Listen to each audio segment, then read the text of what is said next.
Thank you. Members, please resume your seats.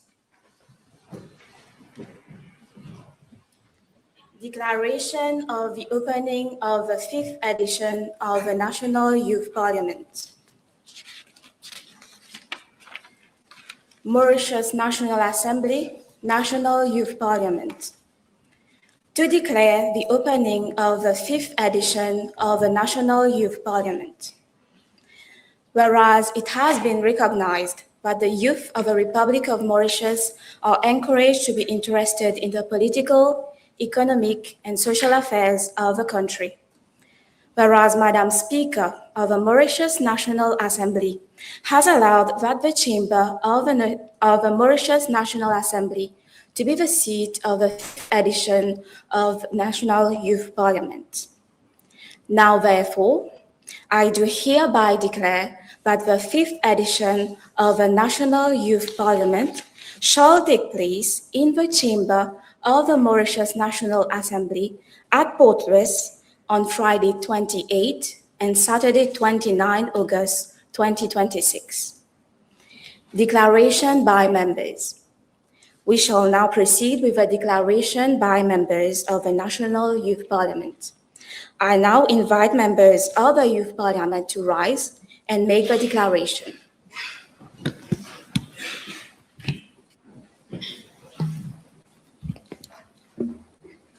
We have been selected as members of the National Youth Parliament do declare that we will conscientiously, impartially, and to the best of our knowledge, judgment, and abilities, discharge the duties and responsibilities of members of the National Youth Parliament that we are now about to assume.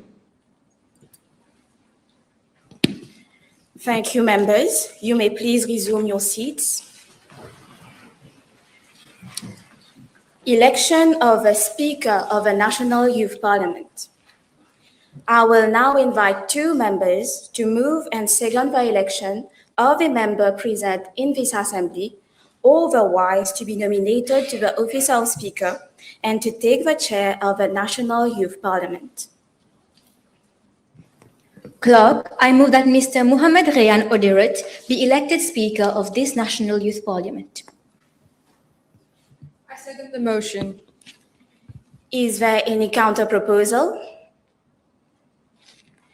Members, as there appears to be no counter proposal, I declare Mr. Mohamed Rehan Odirat, present in the House, elected Speaker of the National Youth Parliament.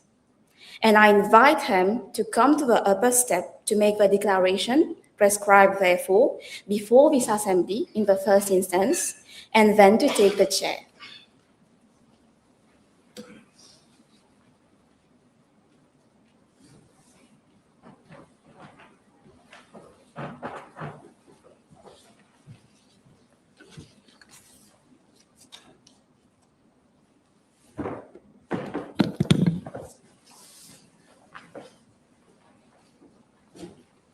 I, Mr. Mohamed Rehan Odirat, having been elected as Speaker of the National Youth Parliament, do declare that I will conscientiously, impartially, and to the best of my knowledge, judgment, and ability, discharge the duties and responsibilities that I am now about to assume.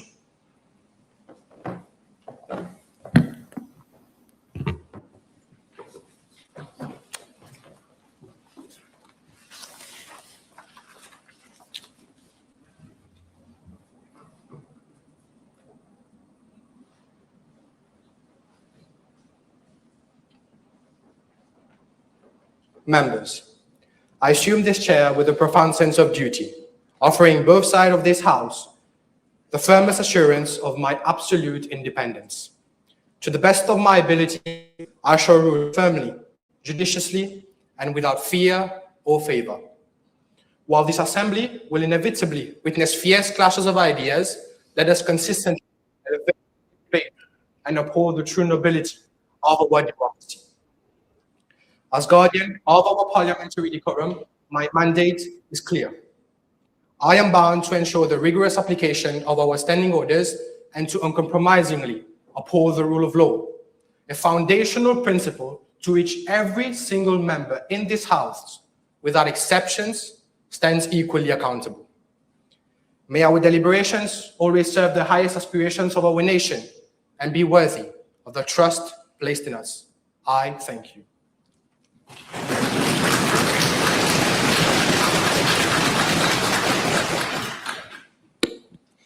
Election of a Deputy Speaker of a National Youth Parliament. Mr. Speaker, I move that MP Asha Devi Jutin be elected Deputy Speaker of this National Youth Parliament.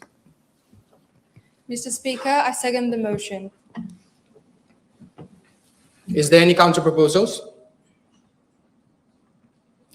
As there appear to be no counter proposal, I declare MP Asha Jutin Devi elected Deputy Speaker of the House. I offer her my sincere congratulations.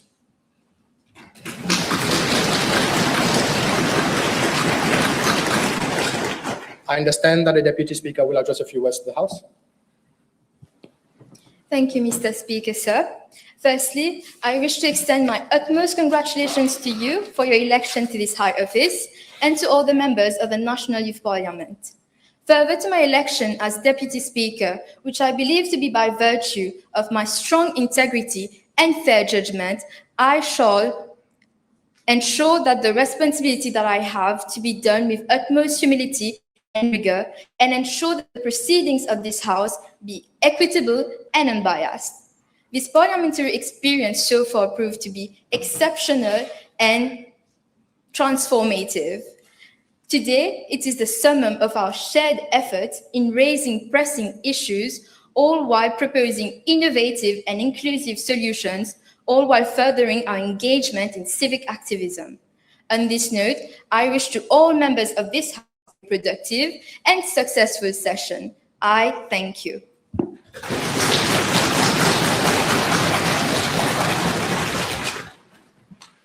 Announcements, announcements none. Papers, papers none. Questions. Leader of the Opposition, your private notice question. Thank you, Mr. Speaker, sir.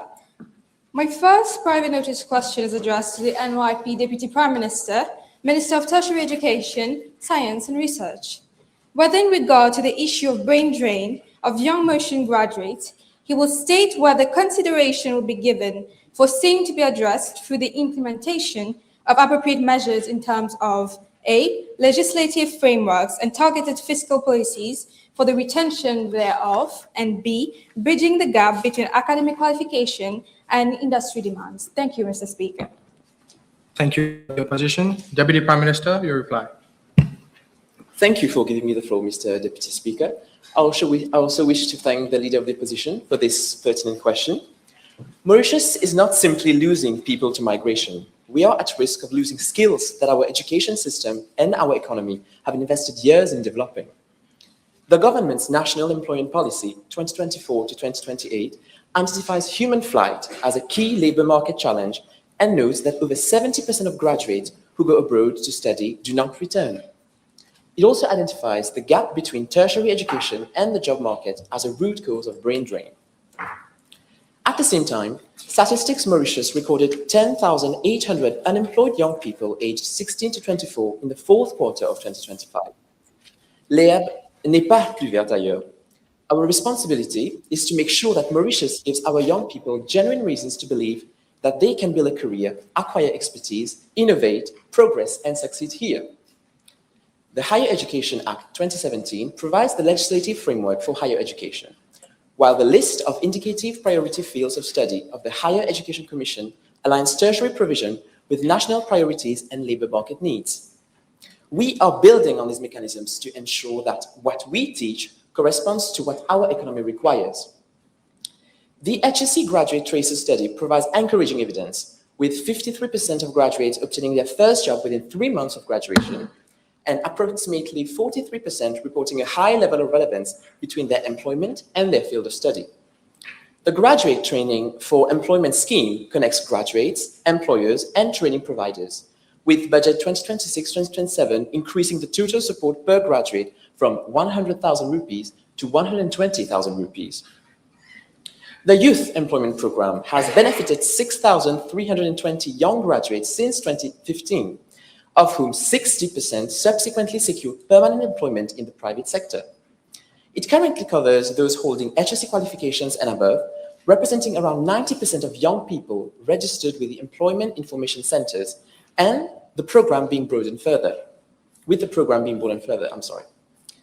are also strengthening work-based learning through the dual training program, which combines classroom study with practical training in enterprises and is designed around employer needs. Mr. Speaker, sir, we are not preparing young people merely to receive qualifications, but to use them productively.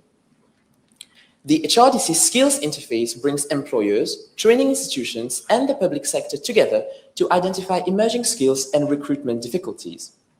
The Higher Education Commission is developing academia industry co-designed micro-credentials in areas including IT, AI, finance, tourism, human resources, and healthcare, supported by an operational framework for their development and recognition.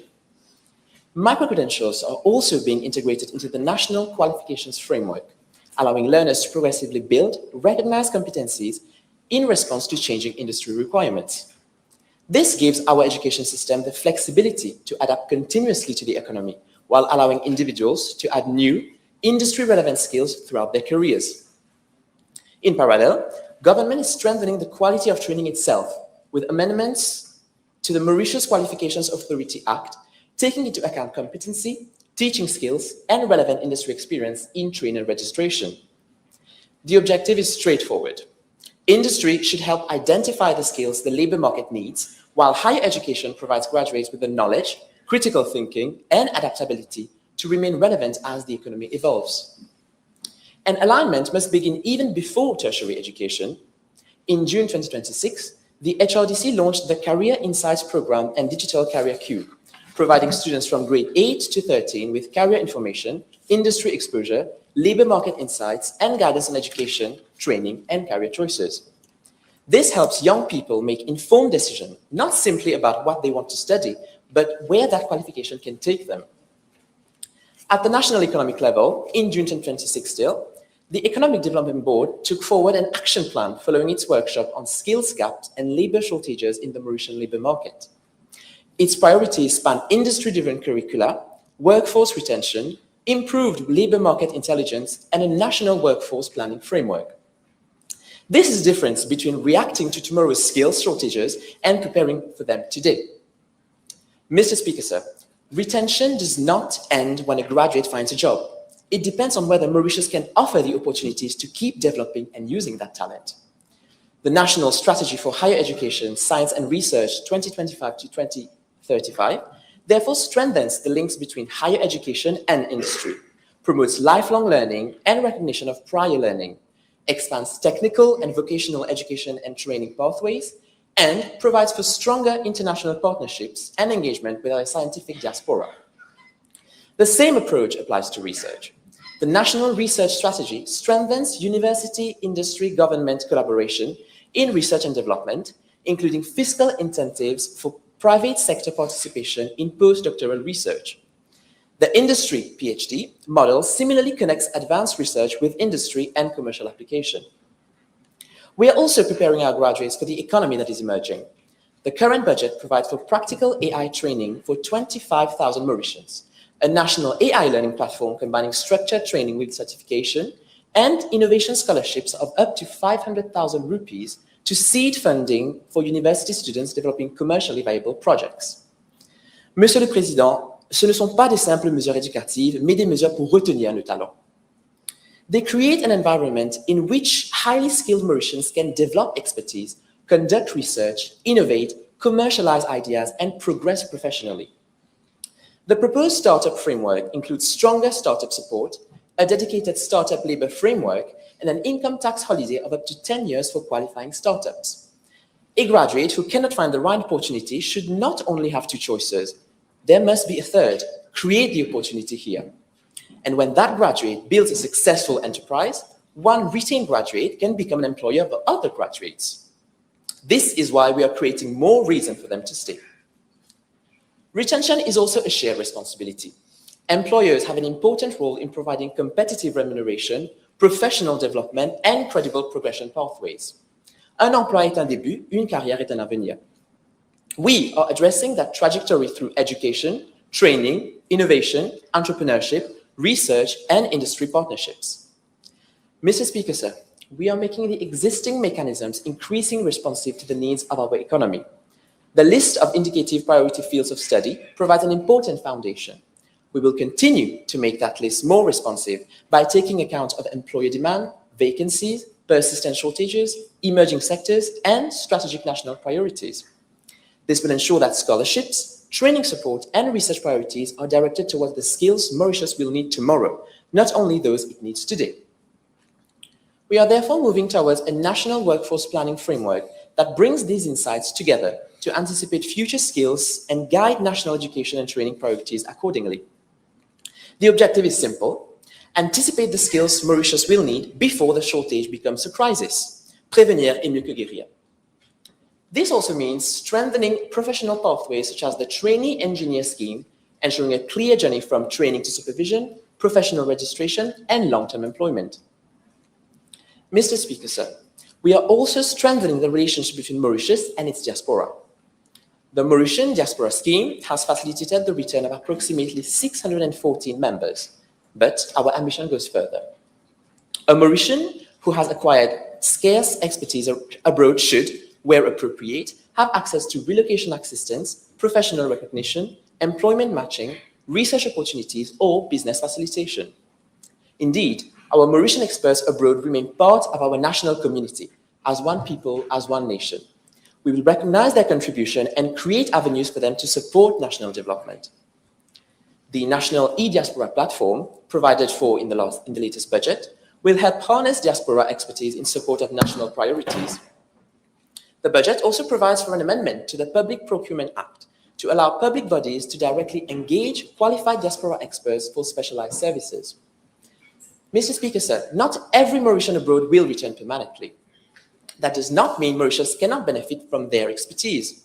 This is where we move from brain drain to brain circulation. A scientist abroad can supervise a research student here. A technology professional can advise a Mauritian startup. An entrepreneur can invest here. Through transnational employment, research, teaching, consultancy, entrepreneurship, and investment, Mauritian expertise can continue to circulate between Mauritius and the world. Physical departure does not have to mean intellectual departure. We are creating channels through which the knowledge, networks, capital, and expertise of Mauritians abroad can continue contributing to the national development.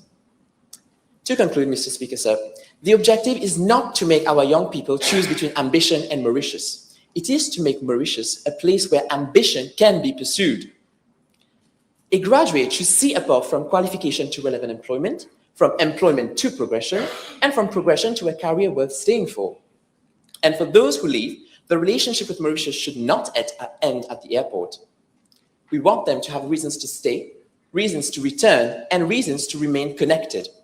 Mr. Speaker, sir, the ultimate objective is not merely to prevent a young Mauritian from leaving, it is to build a Mauritius that he or she chooses. Thank you, Mr. Speaker, sir. Leader of the Opposition, your supplementary question. Thank you, Mr. Speaker. So, the Minister has stated that l'herbe n'est pas plus verte ailleurs. Mais la vraie question, Monsieur le Président, est-ce que le gouvernement prend réellement soin de l'herbe qui est dans son pays? Therefore, Mr. Speaker, sir, could the Minister elaborate on how the government will ensure the different ministries and agencies to work together rather than addressing brain drain in complete isolation? Thank you, Mr. Speaker. Deputy Prime Minister, your reply. Thank you, Mr. Speaker, sir. This is precisely why we are moving towards a more integrated approach. Brain drain does not originate from one single factor, and therefore no single ministry can address it alone. Education must align with labor market needs, employment policies must facilitate the transition to work, economic policies must create high-value opportunities, research and innovation policies must allow talent to progress, and diaspora policies must keep our Mauritian expertise connected to the country. The National Workforce Planning Framework is particularly important in this regard because it brings together labor market intelligence to inform education, training, and employment priorities. Government will continue to coordinate these interventions, assess their outcomes, and take the necessary measures to ensure that our policies respond to the evolving aspirations of our young people and the needs of our economy. Ultimately, Mr. Speaker, sir, we are not measuring success by the number of programs we operate, but by the opportunities and outcomes they create for our young people.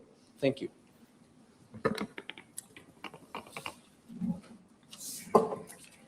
As there appears to be no more supplementary questions, we'll now move to the Prime Minister's question time. That is questions addressed to the Prime Minister, Minister of Defense, Home Affairs and External Communication, Minister for Rodrigues and Outer Island. MP Seaton. Mr. Speaker, sir, B1. Prime Minister, your reply. Thank you. Mr. Speaker, sir, ocean distance is a geographical fact, but it must not be an economic or social divide. My government is committed to concrete action, and we propose targeted exchange programs to bridge this very gap. First, we propose to adopt key elements from Japan's One Village, One Product model to establish a Republic Craft and SME corridor. This proposed initiative will create logistics and digital marketplace channels for Rodrigues agribusinesses and outer island cooperatives to supply mainland tourism hubs directly. Furthermore, to enhance technical capacity, we propose the Ocean Economy Apprenticeship Scheme. Under this framework, young mainland professionals in marine conservation will complete field postings in Rodrigues and Agalega, while island youth will receive fully funded training at the Mauritius Maritime Training Academy. On the cultural and educational front, we propose to implement a structured mobility framework modeled on the European Union's Erasmus Plus program. We intend to launch National Inter-Island Mobility Program to fund accredited exchange residencies for secondary and tertiary students. Our objective is to allow over 1,500 students annually to study and participate in civic projects across the different islands of our republic. Central to this mobility framework is an annual inter-island arts and cultural residency. We propose bringing together Rodrigues, Agalegan, and mainland artists, historians, and musicians for semester-long collaborative immersions. Rather than treating island tradition as peripheral folklore, this residency will serve as an active production engine. Works created during this exchange, spanning local literature, historical research, and traditional music, will be formalized and integrated directly into our national school curriculum, spanning primary and secondary levels. Every child in our republic, whether studying in Mayberg, Port-Maturin, or 25, will learn from textbooks and creative works that reflect the unified history of all our islands.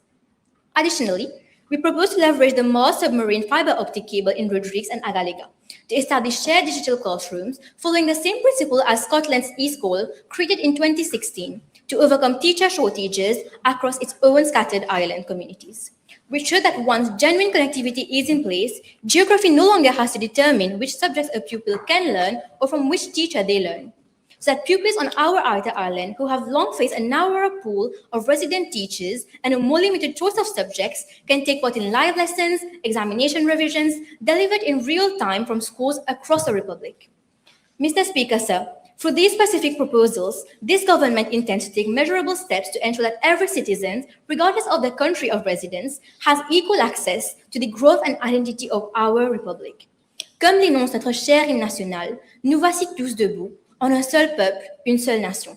Et c'est exactement cela que compte réaliser mon gouvernement. Merci. Next question, MP Sivugulang. Thank you, Mr. Speaker, sir. B2. Prime Minister. Mr. Speaker, sir, age must not be a dividing line in how a republic plans for its own safety and its own future. My government proposes structured mechanisms to bring senior citizens and youth organizations into the same room, onto the same boards, and into the same exact decisions. First, we propose to establish a statutory interagency council for community resilience, modeled on the Public Service Board created under Wales Wellbeing of Future Generation Act. In Wales, this mechanism legally obliges local authorities, health boards, police, and fire services to sit together with community representatives when setting local objectives, ensuring no single agency plans is in isolation. We propose to adapt this model for Mauritians by placing the Ministry of Social Security, the Mauritius Police Force, the National Coast Guard, and the Ministry of Environment on a single statutory board, with permanent equal seats reserved for senior citizens federations and registered youth organizations. To anchor this council and give it real teeth, we further propose to appoint an ombudsperson for intergenerational affairs, echoing the Future Generations Commissioner in Wales, who serves as a guardian for those whose interests are otherwise easily overlooked in short-term policymaking. This ombudsperson will chair the council, publish annual compliance audits, and mediate directly when an agency fails to give proper effect to the combined voices of our youth and elders. Second, on community safety and social welfare, we propose National Bridge Corps, adapting Singapore's Silver Generation Office model into a two-way intergenerational partnership. Under this framework, trained young Mauritians will conduct structured home and community visits to seniors, connecting them directly to available welfare schemes, assisting with digital public services, and flagging health or isolation concerns to relevant authorities. In return, this outreach creates a direct channel for intergenerational mentorship across our village and municipal councils, that young people learn from the lived history of our elders while serving them. Third, on climate resilience, we propose an annual national intergenerational dialogue on climate and health, modeled directly on the initiative conceived by the government of Samoa with the Commonwealth Foundation for Small Island Developing States. This program pairs our elders' traditional ecological knowledge, their long memory of shifting coastlines, soil erosion, and changing weather patterns with youth-led climate resilience. Digital mapping and international advocacy. Its joint recommendations will be tabled formally before the Parliament and Interagency Council, ensuring that this intergenerational exchange becomes a binding nation of national policy.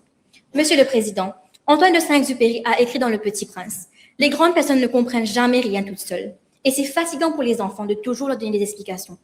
My government does not intend for either generation to carry that burden of explanation alone. For these measures, the wisdom of our elders and the clarity of our youth will meet in the same forum, informing one another rather than passing each other by. Thank you. Next question, MP Bola. Thank you, Mr. Speaker, sir. Be free. Prime Minister. Mr. Speaker, sir, the proliferation of synthetic drug is a national emergency that strikes at the heart of our republic, our youth. In 2022, our public health institutions recorded 1,008 admissions for drug use complications.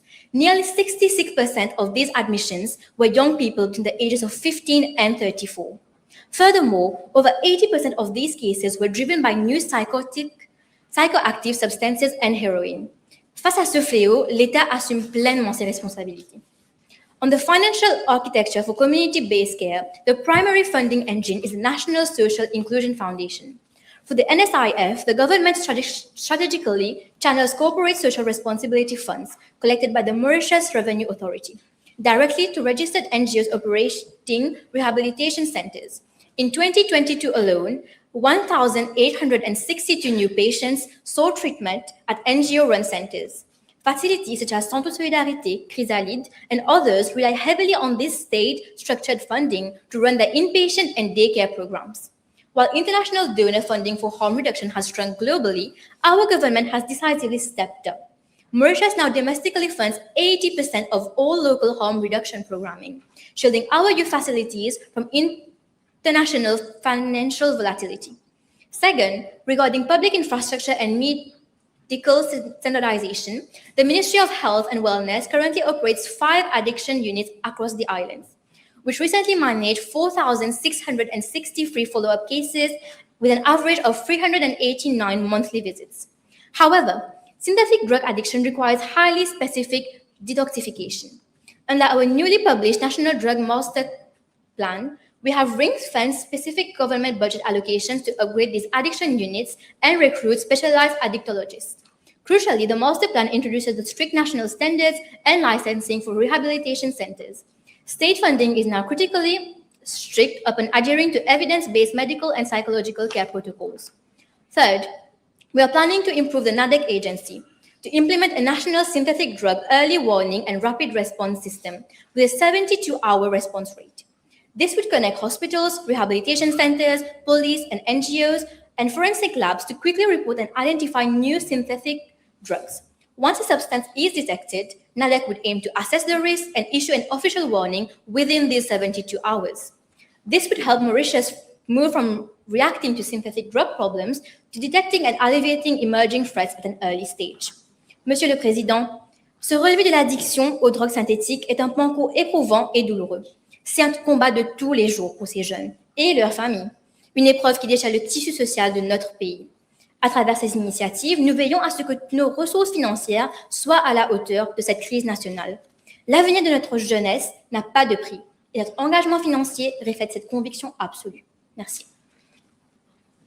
Next question, Opposition Whip, MP Eradu. Thank you, Mr. Speaker, sir. B4. Prime Minister. Mr. Speaker, sir, it takes decades of patient statesmanship to build a peaceful, multi-ethnic republic like Mauritius. But it takes an anonymous coward behind a keyboard less than 30 seconds to light a communal fire. Monsieur le Président, un clavier ne doit pas devenir un détonateur social. In that light, my government is deploying a balanced three-pronged strategy. First, on institutional and statutory frameworks, we are taking decisive action against coordinated, inauthentic behavior without expanding state censorship. When fake profile networks or bot accounts weaponize platforms like TikTok, Facebook, and WhatsApp to incite communal tension, the cybercrime unit of the Mauritius Police Force and CERT-MU trigger fast-track escalation protocols with global tech platforms to trace IP footprints and remove dangerous content. Legally, we draw a clear line. Criticizing a minister, a policy, or a government is legitimate democratic debate, but weaponizing racial slurs or inciting violence violates Section 282 of the Criminal Code, the Computer Misuse and Cybercrime Act, and Section 46 of the ICT Act. To prevent any abuse of power, the executive does not act as a judge or jury. Every case is subject to independent police investigation, review by the Director of Public Prosecutions, and final adjudication by our courts. Second, on educational initiatives and digital defense, prohibition alone cannot solve a digital problem. The ultimate shield is an educated, critical citizenry. Consider a young student scrolling through social media who encounters a manipulated post or deep fake designed to stoke division. Without digital literacy, that content is shed instantly. To stop this cycle, the Ministry of Education, in collaboration with the Ministry of IT, has introduced digital citizenship and media literacy into our secondary school curriculum directly across the Republic. We are teaching young people to verify sources, spot algorithmic manipulation, and post before hitting share. In parallel, National Human Rights Commission runs nationwide campaigns to promote digital ethics and intergroup respect. Third, on addressing socioeconomic polarization, we recognize that online hate speech takes root when underlying economic anxieties are exploited. When families face economic pressures, opportunistic agitators attempt to convert those frustrations into communal finger-pointing. We are closing those fractures at the source. For the Equal Opportunities Commission and its tribunal, we are strictly investigating and penalizing discrimination in recruitment, training, and public services. Furthermore, state resources allocated for the National Social Inclusion Foundation are distributed strictly using objective data through poverty mapping, ensuring support reaches vulnerable families in every region, regardless of the background. Mr. Speaker, sir, freedom of expression is the lifeblood of our parliamentary democracy, but it cannot be weaponized to cheat on the very society that guarantees it.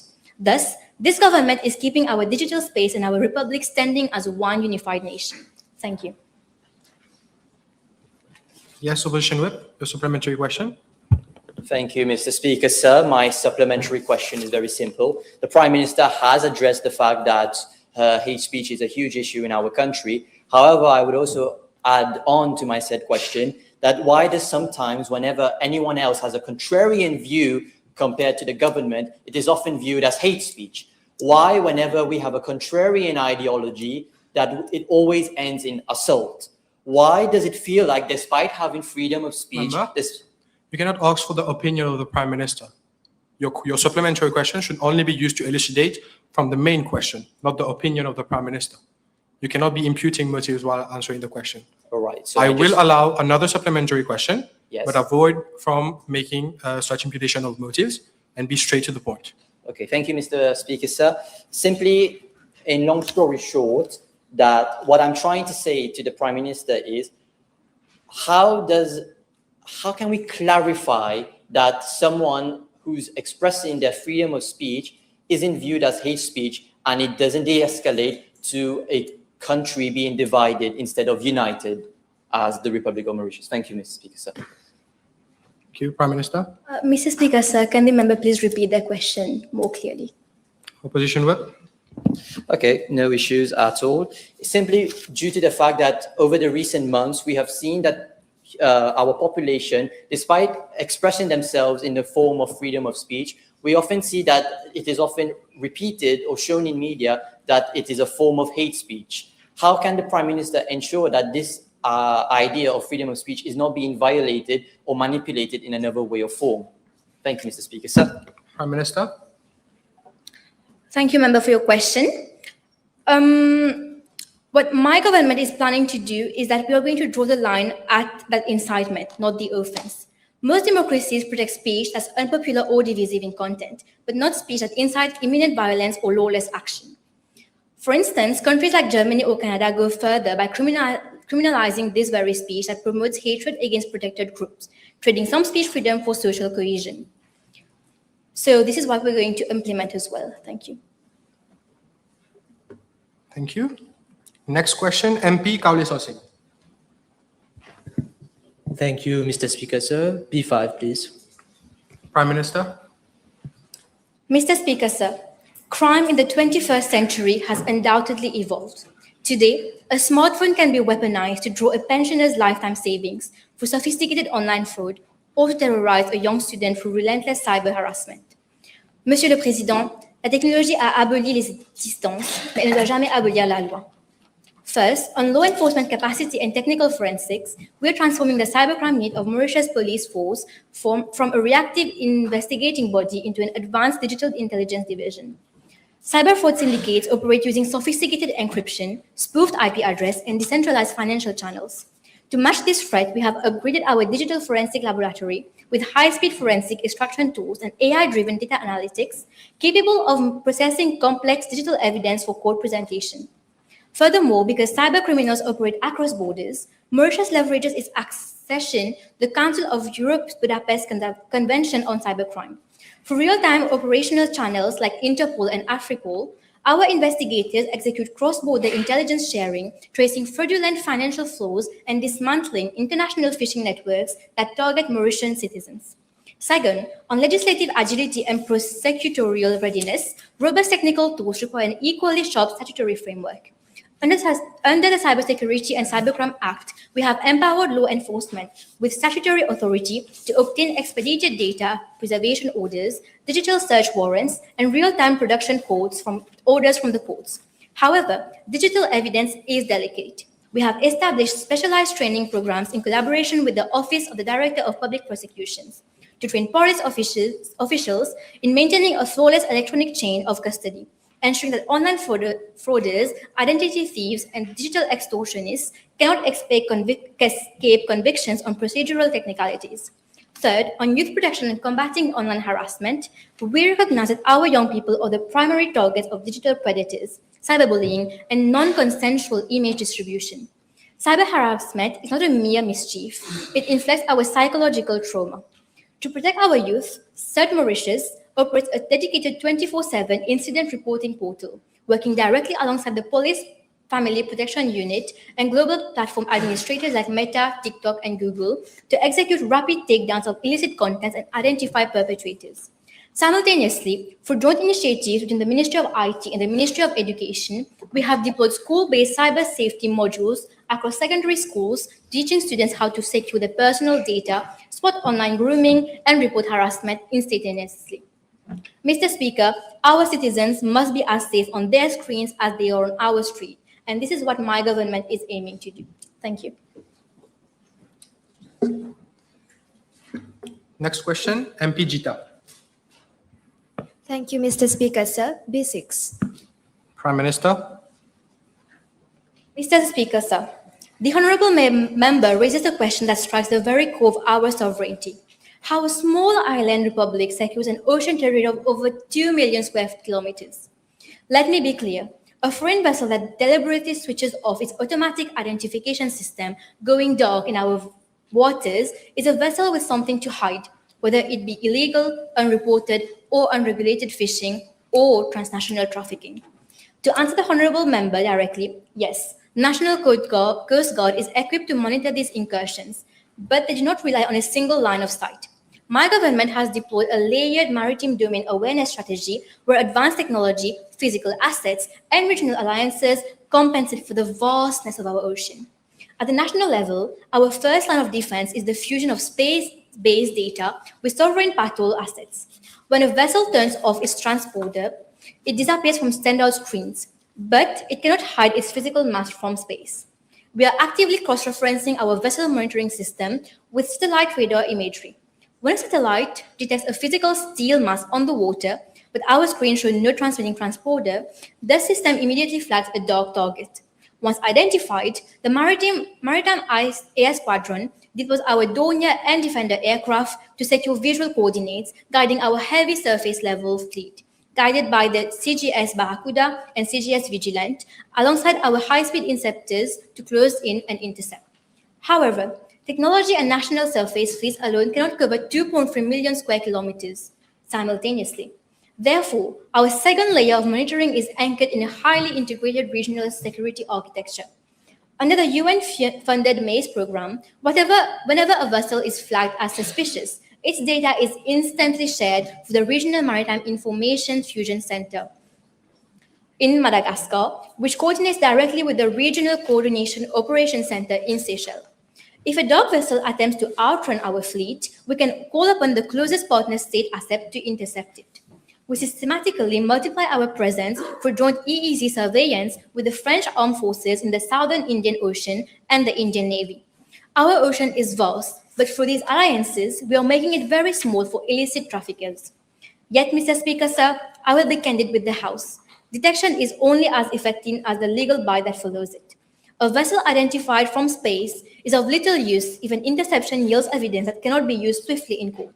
Accordingly, we are tightening this operational gap. We are maintaining specific National Coast Guard interceptors on high readiness alerts explicitly for dark vessel response.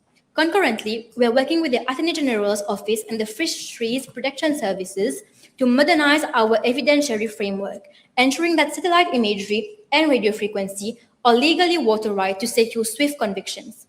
À ceux qui croient pouvoir piller nos eaux maritimes dans l'ombre, le message de ce gouvernement est clair. Éteindre vos transpondeurs ne vous rend pas invisible. Cela fait de vous notre cible prioritaire. L'océan est immense, mais la souveraineté de la République y règne sans partage. Merci.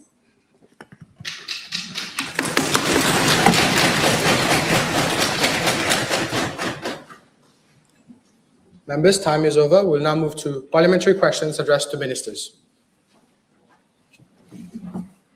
MP Johur. Yes, thank you, Mr. Speaker, sir. Question B/7. Minister for Foreign Affairs, Regional Integration and International Trade. Thank you. Mr. Speaker, sir, I thank the member for raising such an important question concerning the cost of accommodation for our diplomats serving abroad. The government recognizes that our diplomats represent Mauritius in some of the world's most expensive cities. Their accommodation is not simply a private matter.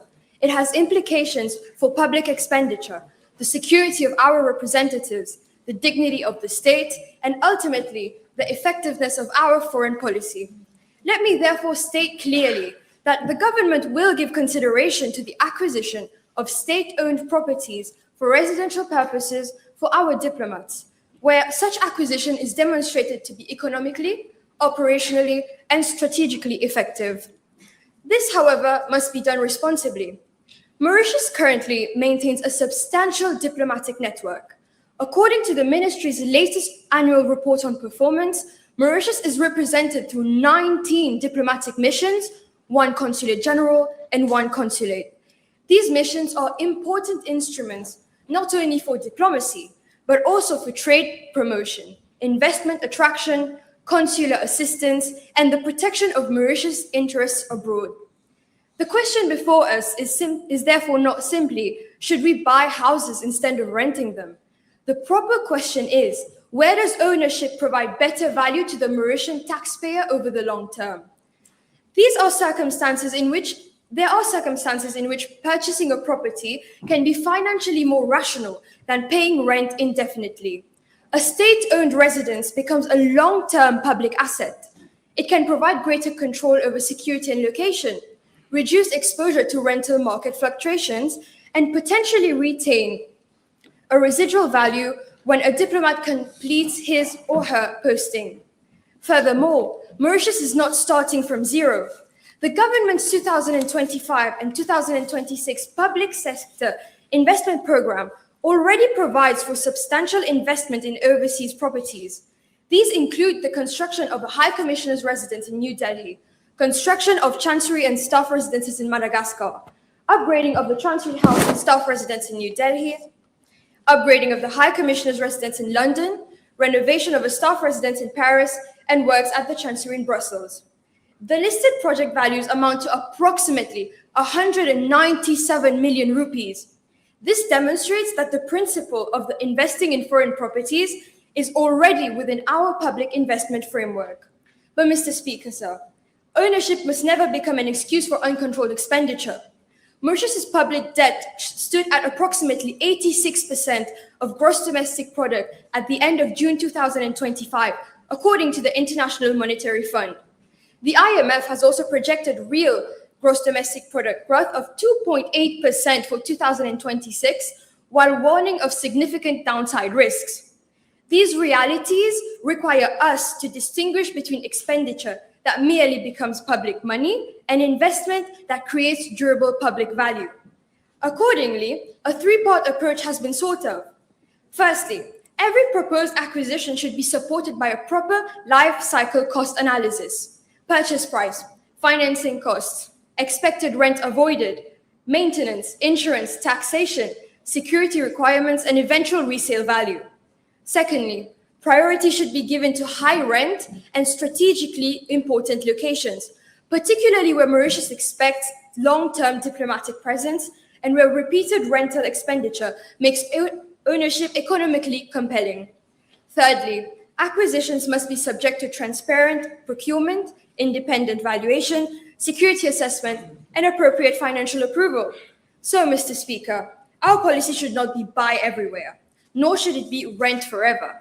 It should be buy where the numbers justify buying and rent where renting remains more economical, but always protect the interest of the Mauritian taxpayers.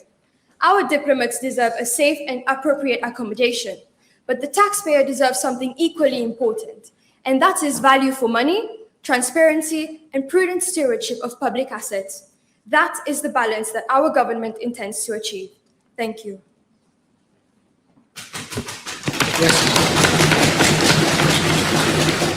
Yes, MP, your supplementary question. Yes, thank you, Mr. Speaker. Thank you, Minister, for your answer. Mr. Speaker, there are millions of rupees of taxpayers' money being spent on those Member, please embassies. refrain from making any statements. Put your question directly. Mr. Speaker, those are not statements. Those are taxpayers' money being spent. This is an a important statement, question. Minister. Member, please resume your seat. I will not allow my authority to be questioned. Please put your question directly. All right. Could the Minister, as a quick measure, please state whether she could cut costs on those embassies? Thank you. Yes, Minister. Thank you for your question. So definitely, our goal is not to own properties in very high expensive properties. Our goal is to provide safe and secure accommodation to our diplomats, but at the same time at a value for money, like I said, because a mission that a diplomat is posted for, it may generate economic, diplomatic, or even consular benefits that we do not capture them simply by looking at them. So any decision that we make, it should be maintained or closed so that therefore the decision can be based on a more comprehensive assessment of our economic interests. Basically, we have to make sure that what we are investing in is for the long term. And in case where we do not have in certain countries where we are not allowed to own properties, we have to then bascule on renting. Thank you. Thank you, Minister. Next question, MP Murugupa.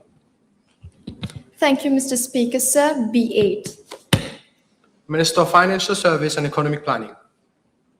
Thank you, Mr. Speaker, sir. I thank the MP for her question, which is of tenacious importance to the future of our financial services sector. Let me begin with a simple point, Mr. Speaker, sir. In 2025, the financial services contributed 13.3% to our GDP. This is a sector that is becoming increasingly sophisticated. If Mauritius intends to move up the value chain, then we need people capable of taking us there. This is precisely why the Financial Services Strategy 2025-2030 places addressing skill shortages as one of its 5 strategic pillars. Our first response, Mr. Speaker, sir, is to develop that talent. The FSI that is the Financial Services Institute Limited, founded in 2018, has a very clear purpose: to strengthen the skills of our nation and increase the employability of our people, and to build a pipeline of talent for the financial services sector. Today, FSI reports having trained over 19,000 professionals, delivered over 500 programs, and served over 400 employers, Mr. Speaker, sir. This is not training for name's sake. Its programs now cover the areas in which our financial center is heading towards, across 10 clusters, from banking and financial intermediation to capital markets, just to name a few. Mr. Speaker, sir, we cannot train young Mauritians for yesterday's financial center and expect them to build tomorrow's. Talent development does not begin on the first day of employment. The strategy, therefore, proposes stronger alignment between our education industry and evolving needs of the financial sector, including scholarships, internships, career fairs, and certified modular training programs. Mr. Speaker, sir, we cannot expect a young Mauritian to choose a career they have never been shown before. We have already seen this industry to youth approach to initiatives such as the Mauritius Finance National Training and Reskilling Scheme. In 2021, 120 unemployed job seekers were offered a 5-month placement in the financial leading services companies with specialized training in fund industries and AML, with the possibility of full-time permanent job thereafter. Mr. Speaker, sir, we were not simply putting young people through a course and handing a certificate. We were putting them in a room where the real work begins. But, Mr. Speaker, sir, training someone to become employable is only half the job. The only half is giving them a reason to stay. That is where the retention component of Vision 2030 becomes important. The strategy envisages international placements to build global expertise and bring it back home. It also seeks to reconnect our diaspora with high-value opportunities in Mauritius. Parce qu'au fond, Monsieur le Président, retenir nos talents ne signifie pas leur demander de rester, il signifie leur donner une raison de rester.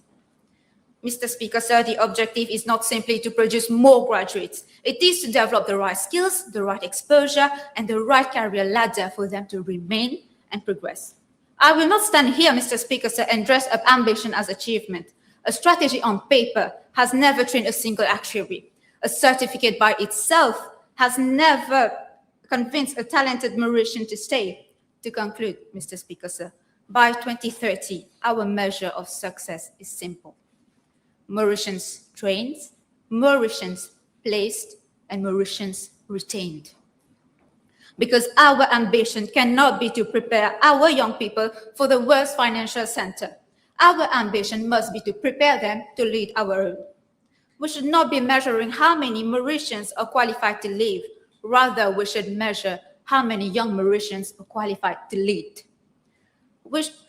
This is not a slogan we are offering to this House, Mr. Speaker, sir. It is a target my ministry is putting its name to. Thank you.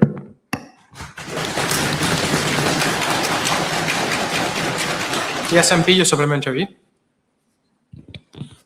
Thank you, Mr. Speaker, sir. The Minister has stated many talent retention strategies.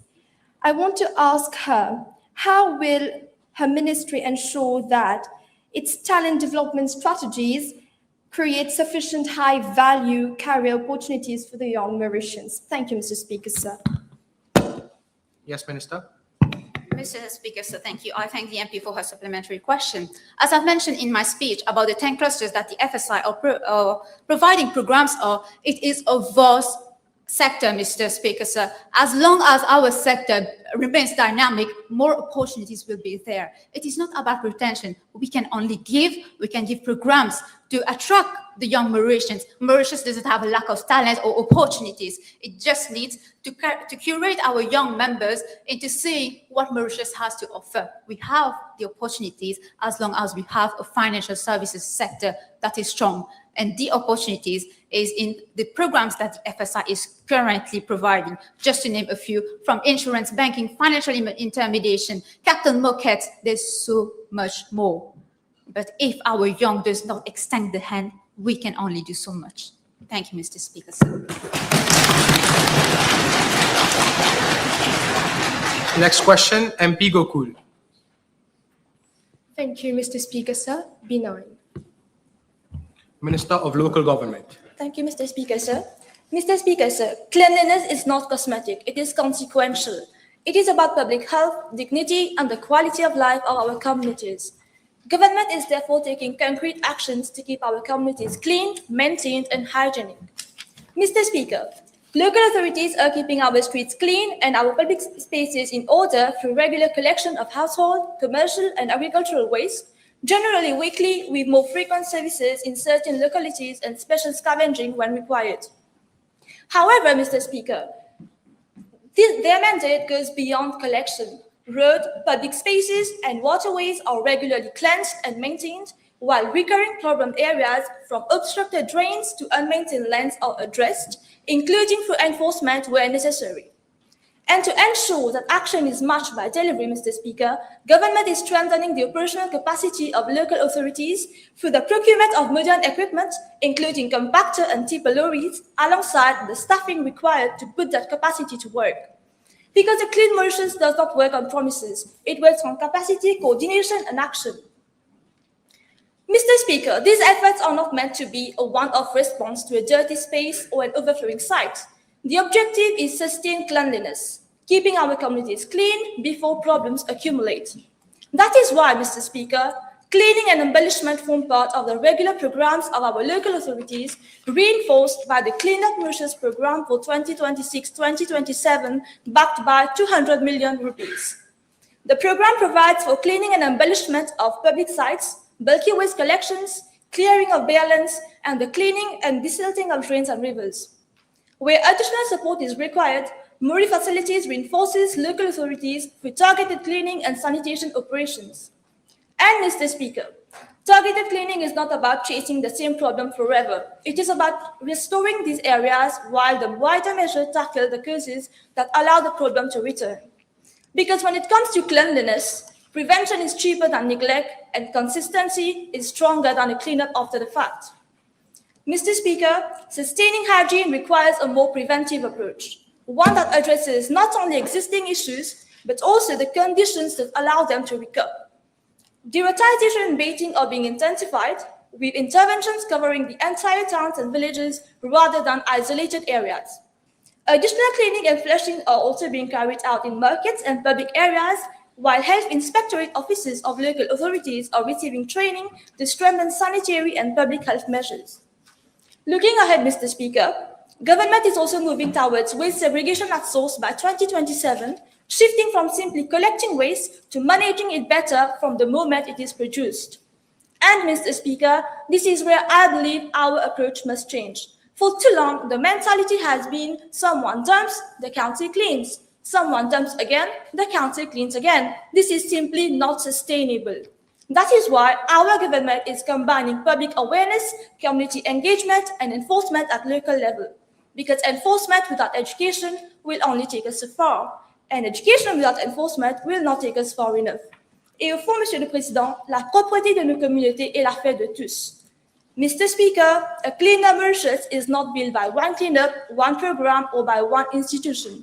It is built street by street, village by village, and community by community. Thank you, Mr. Speaker.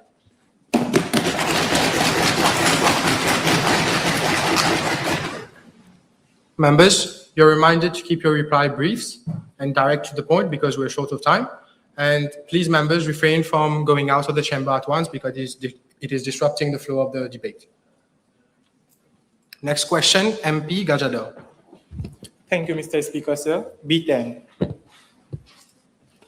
Minister of Social Integration, Social Security, and National Solidarity. Mr. Speaker, sir, I thank the MP for the question, which touches on a core mission of my ministry, breaking the intergenerational cycle of poverty by equipping young people from vulnerable households with the tools to pursue higher education or find sustainable employment. Mr. Speaker, sir, every household registered on the Social Register of Mauritius, that is the SRM, signs a social contract with my ministry, committing to case management and empowerment activity in return for support. Through this framework, my ministry, together with its implementing arms, the National Empowerment Foundation and the National Social Inclusion Foundation, delivers a comprehensive set of targeted schemes for young SRM beneficiaries. On income support, the subsistence allowance provided monthly assistance to 7,336 SRM households, benefiting 28,722 individuals in the last fiscal year. Mr. Speaker, sir, my ministry currently operates 5 educational support schemes. The Child Allowance Scheme, a monthly stipend for SRM children aged 3 to 23 attending schools, supported 6,035 beneficiaries. The School Material Scheme, which provides school supplies to SRM children, supported 12,427 children. The School Premium Scheme rewards examination success at grade 9, school certificate, high school certificate, and tertiary level.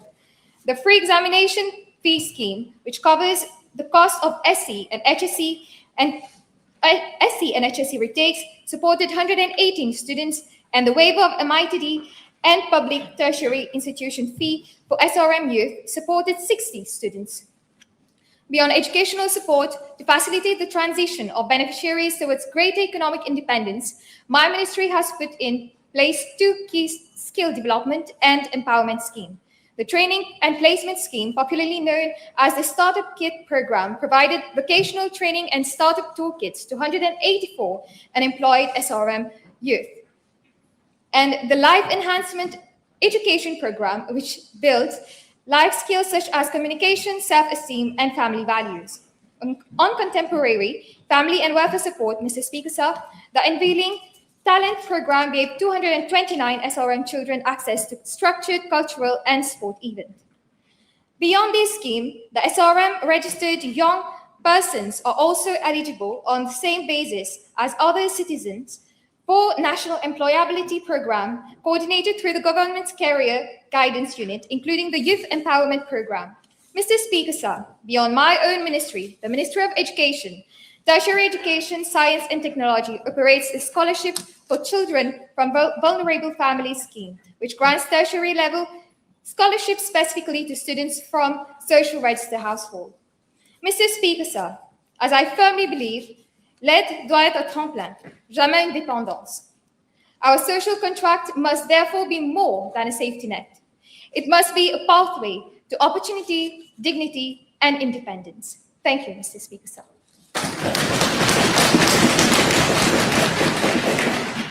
Yes, MP, your supplementary. Mr. Speaker, sir, many eligible families face long administrative delays to get registered on the social register. What step is the ministry taking to streamline this process so that our young people do not miss out on our support that they need? Thank you. Yes, Minister. Mr. Speaker, sir, for beneficiaries of the social register, the National Empowerment Foundation uses a case management approach, monitoring beneficiaries' progress and changes in the social and economic situation. Under the National Skill Development Program, the Human Resource Development Council also follow up on training and placement. However, Mr. Speaker, sir, I will be transparent to the House. We do not yet have a single published system catering for long-term placement rate in higher skill sector concerning young beneficiaries. Thank you, Mr. Speaker, sir. Yes, MP, your supplementary question. Thank you, Mr. Speaker, sir. The honorable member is emphasizing a lot on young SRM schemes. My question to the minister would be, what measures are in place to ensure these young persons are made aware of the opportunities available to them? Thank you, Mr. Speaker, sir. Yes, Minister.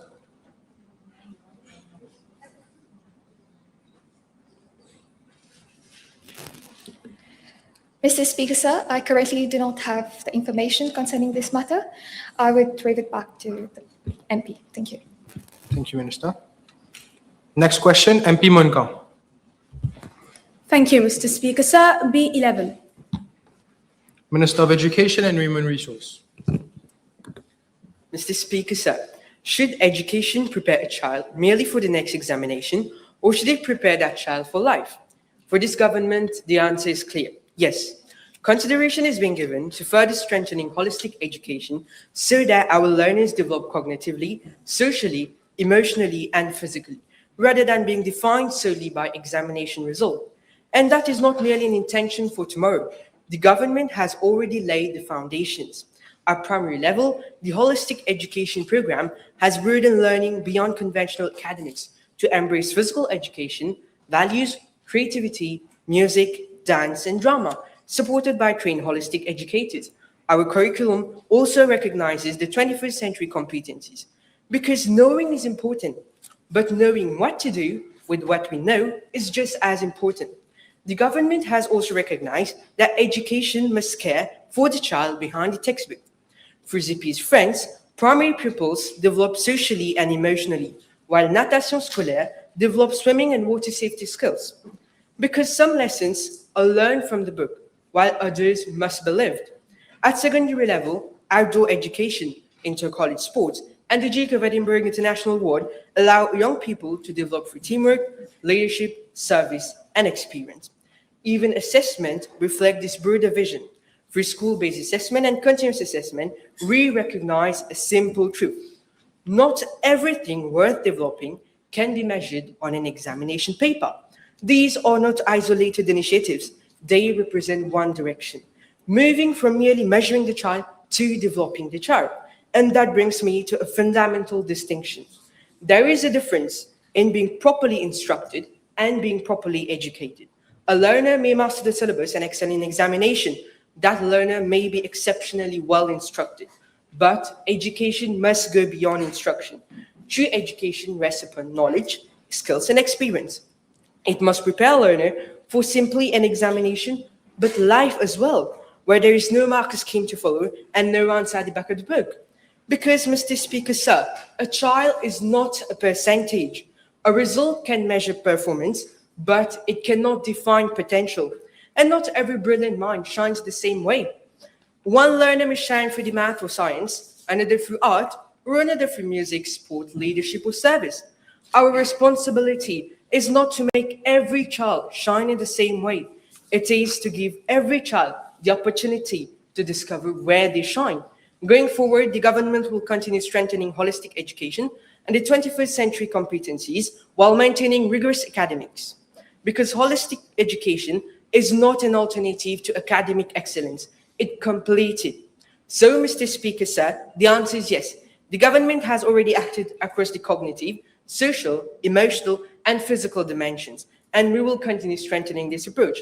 Ultimately, the legacy of education must be greater than a percentage printed on a certificate. It must live in the knowledge, skills, and experience our learners carry into life, and ultimately in the human beings they become. That is why we move beyond instructing a generation and truly begin educating one. Thank you, Mr. Speaker. SMP, your supplementary question. Thank you, Mr. Speaker, sir. How does the Minister confirm that the introduction of holistic activities would not affect the continuity of the syllabus? Yes, Minister. In my ministry, we have trained experts that will analyze how many hours of school should we allocate to the syllabus, how many hours should we allocate to the activity. Because as I've mentioned, holistic education is not just going to school and learning math or learning English. It's about education, to me, is a social interaction. The school is a social place to interact socially. So I have experts in my ministry that will analyze how many hours to allocate to the studies, how many hours to allocate to activities. So this is how my ministry ensures that we develop the child whole, as a whole person. Thank you.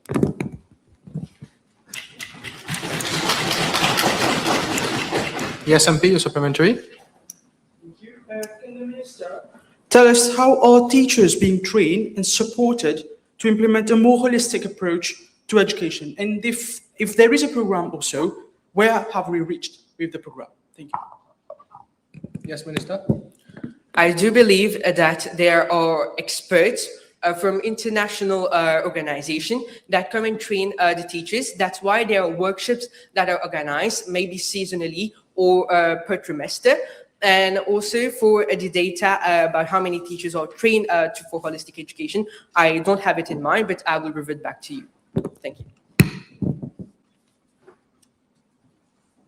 Yes, MP, your supplementary question. Thank you, Mr. Speaker, sir. Mr. Speaker, can the Minister state how the Duke of Edinburgh's International Award will be made accessible to students across all schools, irrespective of the socio-economic background? Thank you, Mr. Speaker. Thank you. Yes, Minister. Can the Minister repeat the question, please? Can the Minister state how the Duke of Edinburgh's International Award will be made accessible to students across all schools, irrespective of their socio-economic background? Thank you. Yes, Minister. The Duke of Edinburgh International Award has been recently introduced to secondary schools, and even though it is being introduced to a smaller number of schools, our government is trying to make the Duke of Edinburgh Award accessible to all schools, irrespective of their socioeconomic background, because we do it free of charge. We have officers which are trained to do so, award leaders as we call it, in our ministry who do it free of charge, do expeditions free of charge. So this is the benefit our ministry is offering to the students. Thank you.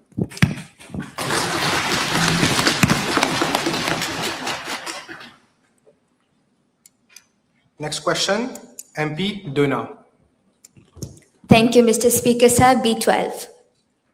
Minister of Health and Wellness. Thank you, Mr. Speaker, sir.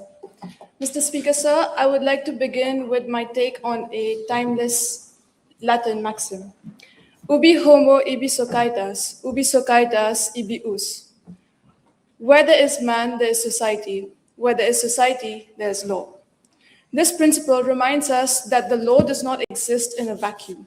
It exists because people live together in a society, and society has a duty to respond to when its members are vulnerable. Substance abuse is therefore not merely an individual problem. It is a societal concern that calls for a collective response grounded by compassion and justice. Mr. Speaker, sir, substance abuse remains one of the most pressing social and public health challenges of our time. The consequences are felt not only by the individual who is suffering, but also by a society deprived of their contribution and potential. More importantly, it robs people of what is often their most valuable asset, their future. That is why the fight against substance abuse is fundamentally a fight against the future of Mauritius. Mr. Speaker, sir, the latest National Drug Observatory figures illustrate the scale of the challenge. In 2024, 1,081 drug-related admissions were recorded in public health institutions. The report also indicates that 500 new patients sought treatment through public addiction units, while 1,710 individuals received support under the methadone substitution therapy program. These figures are not merely statistics. While significant progress has been made through the measures already in place, these figures remind us that there is no room for complacency. The existence of treatment facilities is encouraging, but the number of people requiring them is the reminder that our efforts must continue to evolve in response to changing realities. Mr. Speaker, sir, Mauritius has responded through a comprehensive public health approach. Through the Ministry of Health and Wellness, institutions such as the Brown Sequard Mental Health Care Center, the Fragnipan Detoxification and Rehabilitation Center, and National Agency for Treatment and Rehabilitation of Substance Abusers provide treatment, rehabilitation, psychological care, and aftercare support aimed at reducing relapse and facilitating reintegration into society. The introduction of a treatment protocol for opioid and psychoactive substance use disorders has further strengthened this approach by promoting multidisciplinary and patient-centered care involving psychiatrists, psychologists, and addiction specialists working together to support long-term recovery. Alongside these initiatives, organizations such as the Dr. Indris Goumani Center and the Centre de Solidarité continue to make valuable contributions through rehabilitation, psychosocial support, and reintegration programs. However, Mr. Speaker, sir, an effective response to substance abuse cannot focus solely on the individual struggling with dependency. While one person may struggle with addiction, an entire household often lives with its consequences. Families bear the anxiety, the uncertainty, and the disruption that addiction leaves in its wake. Recognizing this reality, support frameworks increasingly include family counseling, support groups, psychoeducational programs, psychological assistance, and family reintegration services.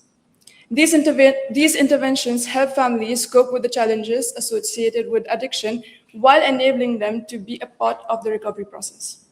Mr. Speaker, sir, I would like to return to the words with which I began.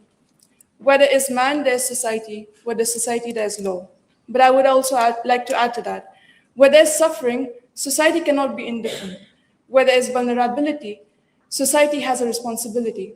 And where there is hope for recovery, society must provide the means to achieve it. Thank you, Mr. Speaker, sir.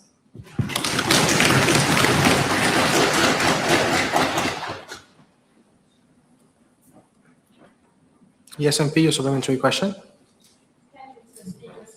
Can the Minister specify the number of dedicated rehabilitation places currently available, the average waiting time for treatment, and what additional support provided to affected families? Thank you, Mr. Speaker. Member, you can only ask one component per question. Please.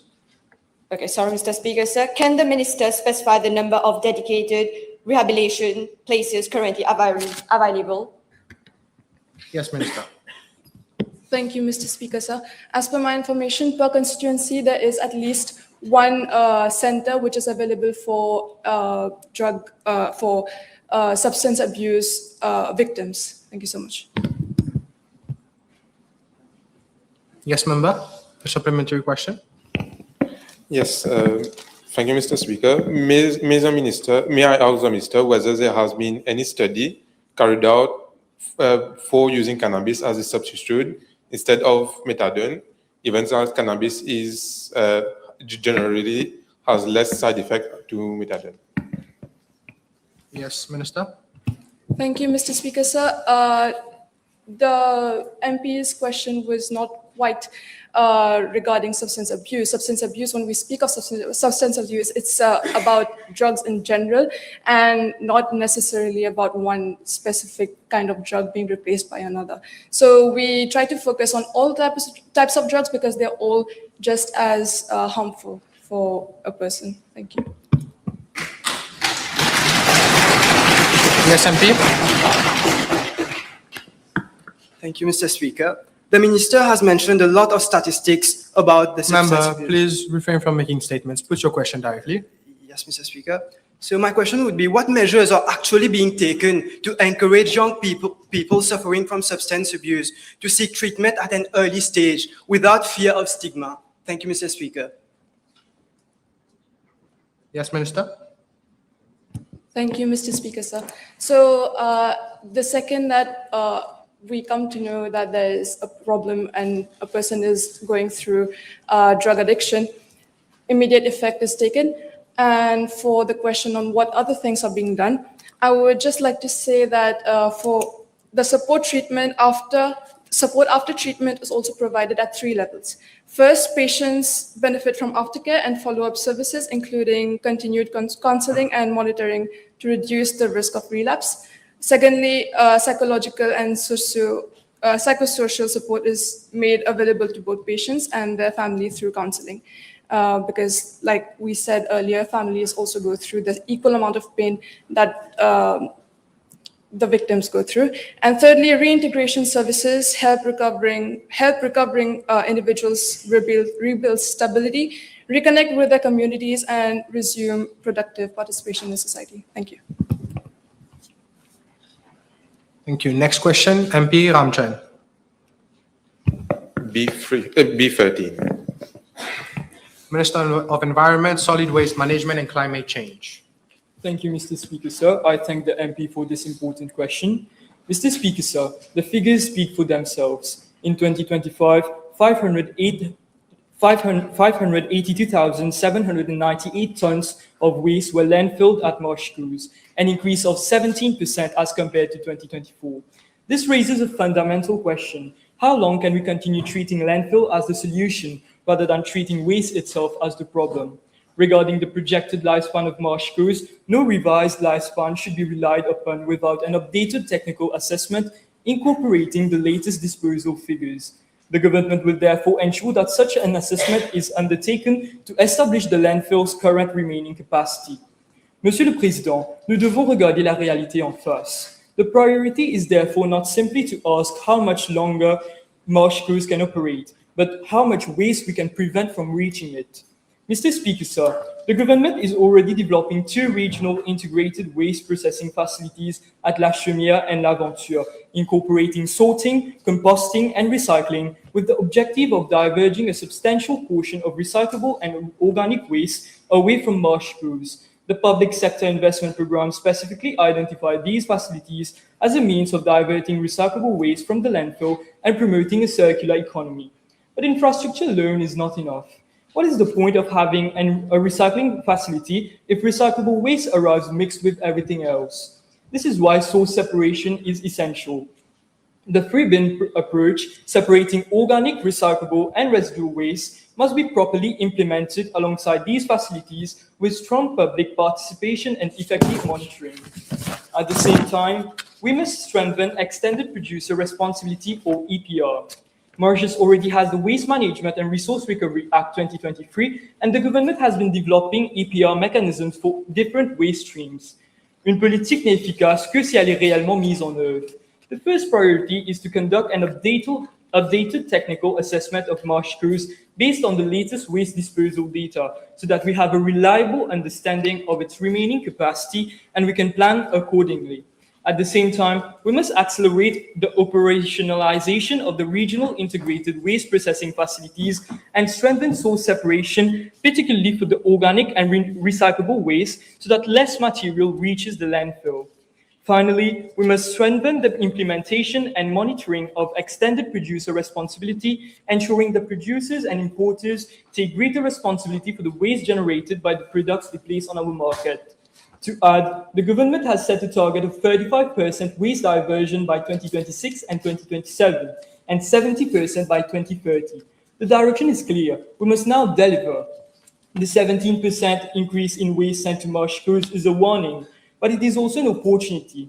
Notre objectif ne doit pas être de trouver toujours plus d'espace pour nos déchets. Notre objectif doit être d'avoir toujours moins de déchets à enfouir. Mr. Speaker, sir, marsh crews should ultimately receive only what cannot reasonably be reused, recycled, composted, or recovered. Our success should therefore not be measured by how much waste marsh crews can hold, but by how much waste we succeed in keeping out of it. Thank you, Mr. Speaker, sir.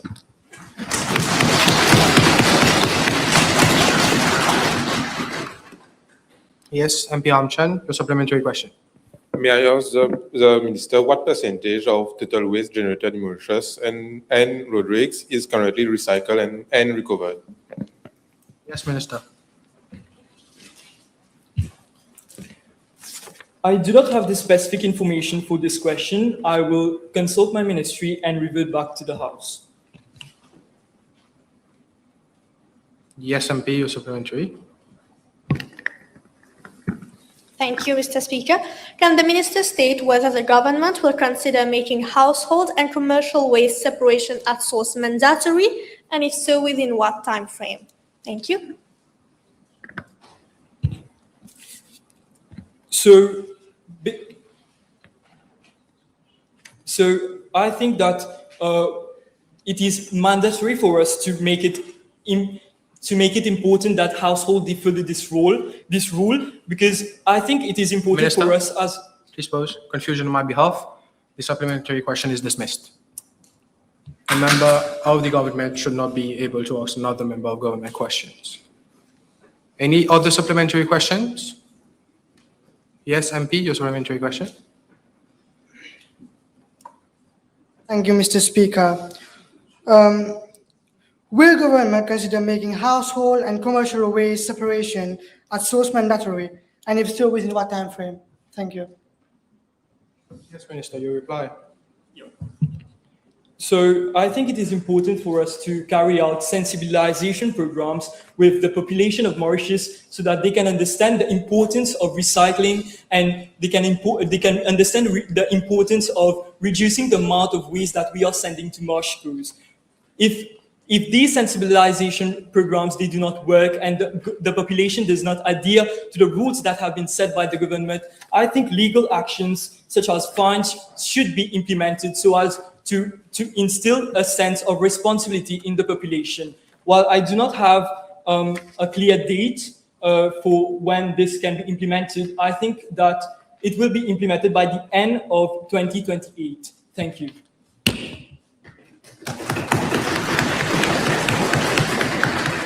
Yes, Opposition Whip. Thank you, Mr. Speaker, sir. The Minister has addressed the concern of a free bin system. How will the Minister sensitize the population on a global unanimous support on the free bin system when previous attempts of public support has been usually unsuccessful? Thank you, Mr. Speaker. Thank you.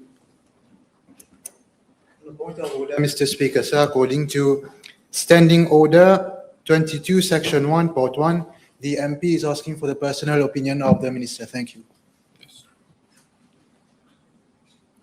Do you have another supplementary? I am not asking the personal opinion. I'm asking how the implementation of sensitization towards the public on the free bin system will be implemented on the country. It's not an opinion, it's a matter of Okay, I got your point. No need for applause. Thank you. Yes, Minister, your reply? Can I ask the MP to please specify a little bit more about his question, because I'm a little bit confused. Opposition Whip, please be quick. We're running out of time. Okay, I'm going to be really quick. Minister has addressed the fact of a free bin. Put the question directly. Don't make any statements. There's a free bin system. How will it be sensitized towards the public? Because previous attempts of public sensitization has usually been unsuccessful. Yes, Minister. Well, I think this is a very important question. Obviously, we have seen how sensibilization programs have not worked in the past. And I think it is important for us to be able to connect with the population be able to put forward the points, the advantages and the disadvantages that brings forward by the amount of waste that is sent to marsh crews. I think sensibilization programs cannot always work. So I think this is why I have mentioned that we should also implement legal action, because obviously if sensibilization programs are not working, I think we should implement legal action such as fines, so that the population can understand the importance of adhering to the rules that has been set by the government. Thank you.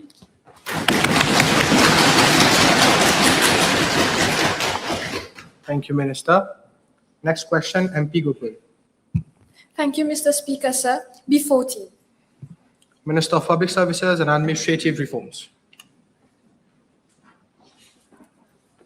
Mr. Speaker, sir, I thank the member for this timely and important question, I must say. The government firmly believes that public service is not merely about administration. It is about people. Every application processed, every certificate issued, and every citizen assisted represents a life waiting to move forward. When we modernize the public service, we improve the everyday lives of people. Mr. Speaker, sir, I am pleased to inform the House that the digital transformation of our public service is well underway.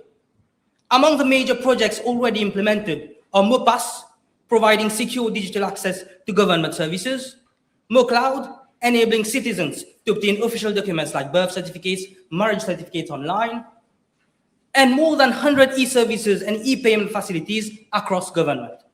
Together, these initiatives are reducing paperwork, shortening waiting time, and bringing government services closer to the people. But digital transformation is an ongoing journey.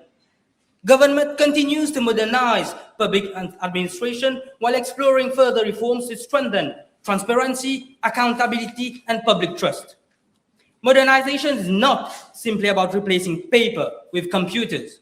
It is about replacing bureaucracy with efficiency, replacing uncertainty with transparency, and replacing frustration with trust. Mr. Speaker, sir, technology must also strengthen meritocracy within our public service. One reform I would strongly advocate is an AI-assisted recruitment platform. Artificial intelligence would assist, not replace interview panels. It could transcribe interviews and produce structured assessments based on objective criteria. The panel would retain the final decision, but any significant departure from the assessment would require written justification. This would strengthen meritocracy, transparency, and public confidence while keeping recruitment fair and accountable. Mr. Speaker, sir, digitalization must never become digital exclusion. Whether a citizen lives in Portruis, Rodrigues, Agalega, Chamarel, or any rural village in Mauritius, every Mauritian deserves equal access to quality public services. The government must therefore continue improving digital infrastructure, strengthening digital literacy, and maintaining assisted service channels so that no Mauritian is left behind. Mr. Speaker, sir, technology is a tool. People are the driving force, and integrity is the foundation. So our commitment is not simply to digitize government, but to build a public service worthy of the trust Mauritians place in it. Mr. Speaker, governments are remembered not only for the policies they introduce, but for the lives they improve. Today, if you look around this chamber, you will see the opposition benches, you will see the government benches, you will see different visions, different ideas, and different opinions. But above all, you will see young Mauritians united by one shared purpose: to serve this nation with all our hearts. We may challenge one another across this chamber, but outside these walls, we remain united by one common purpose and one common goal. It's to build a stronger Mauritius for the generations to come. And to every Mauritian watching us live today, let this be our promise. The future of Mauritius is not waiting. It is being written right here in this chamber by the youth of this nation. And I assure you, Mr. Speaker, sir, Mauritius is in safe hands. I thank you, Mr. Speaker.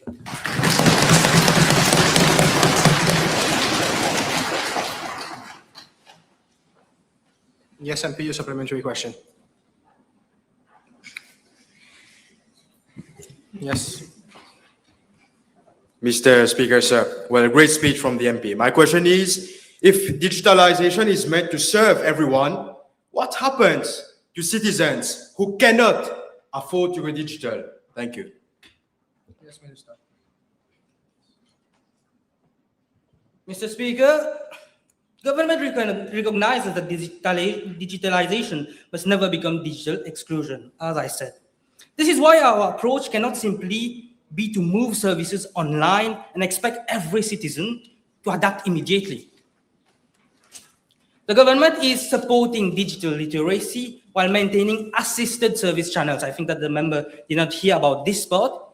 In Mauritius Post, we have people, we have technicians who help elderly people who do not know about technology that much to apply for government services, government procedures, and everything. So this is my answer for this. Yes, MP, your supplementary. Yes, thank you, Mr. Speaker. Mr. Speaker, sir, even when digitalized, the public service has massive administrative hurdles. How can the minister tackle all those hurdles? Yes, Minister. Look, when we're talking about digitalization, digitalization does not happen in 1 day, in 2 days, in 1 year. It takes time. And to be honest, it takes upskilling and reskilling of the public people, of the public officers of Mauritius. And it will happen gradually. In fact, in the budget, it has been stated that in this financial year, all of the planned government services, of the digitalization services, will be happening. And I'm sure that at the end of this financial year, you will see a lot of change in the public services. Thank you.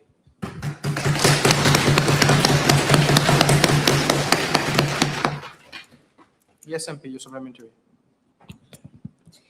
What guarantees can the ministry provide that these reforms will benefit every citizen, regardless of their age, income, or digital skills? Thank you, Mr. Speaker. Minister. Once again, that question of the same matter has already been asked by the other member. Does any other member have a supplementary question?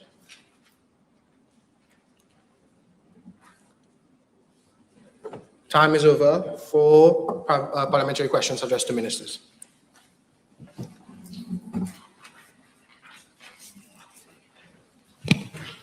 Statements by NYP ministers. Statements by NYP ministers none. Motions. MP Kaulisa Singh, your opening speech. Thank you, Mr. Speaker, sir. Mr. Speaker, sir, I beg to move the motion standing in my name, which reads as follows. The National Youth Parliament resolves that artificial intelligence be established as a strategic driver of the Mauritian economy, harnessing its economic, technological, and innovative potential, supported by a skilled national workforce capable of sustaining this transformation. Thank you. Is the motion seconded?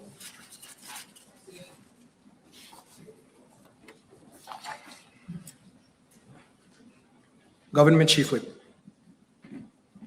Thank you, Mr. Speaker. We stand today at the beginning of a technological... Sorry, confusion on my behalf.